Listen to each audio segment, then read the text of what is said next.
Pada video sebelumnya, kita sudah selesai membahas 3 layer di TCP/IP, yaitu Application, Transport, dan Network. Selanjutnya pada video kali ini kita akan membahas 2 layer terakhir, yaitu Data Link dan Physical Layer.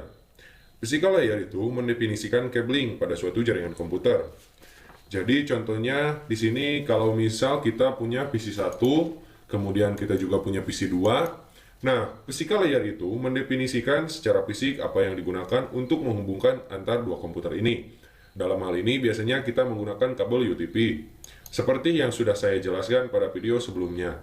Jadi sekali lagi, bahwa physical layer itu mendefinisikan bagaimana kita menghubungkan antar komputer.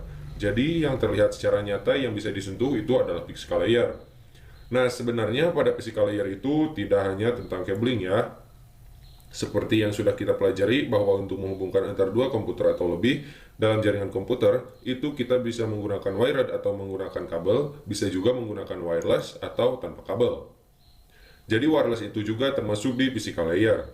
Selanjutnya, untuk data link layer, itu mendefinisikan protokol yang dibutuhkan pada physical layer. Salah satu fitur data link layer dia punya namanya FCS atau Frame Check Sequence. Fungsi dari FCS ini adalah untuk error detection.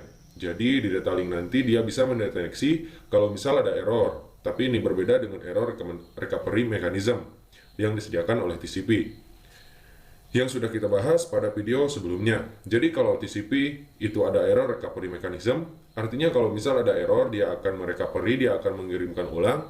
Tapi kalau di data link layer, dia hanya error detection, artinya dia hanya mendeteksi error aja, dia tidak bisa recovery. Jadi secara sederhana adalah ketika di suatu jaringan komputer itu ada error yang dideteksi oleh data link, maka data link akan bekerja sama dengan transport layer untuk melakukan recovery. Bisa dimengerti ya, teman-teman? Jadi, sekali lagi, kalau dalam satu jaringan komputer data link mendeteksi ada error, maka data link akan bekerjasama dengan transport layer untuk melakukan recovery. Jadi, yang melakukan recovery itu adalah si transport layer, dan yang mendeteksi error itu adalah si data link layer.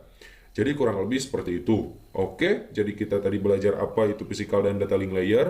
Physical itu adalah menunjukkan bagaimana kita menghubungkan suatu jaringan komputer baik itu menggunakan wired maupun wireless. Sedangkan data link layer itu ada fitur yang namanya FCS atau error detection. Oke, saya rasa cukup pada video kali ini. Pada video berikutnya kita akan membahas kesimpulan dari TCP/IP. Sampai jumpa di video berikutnya.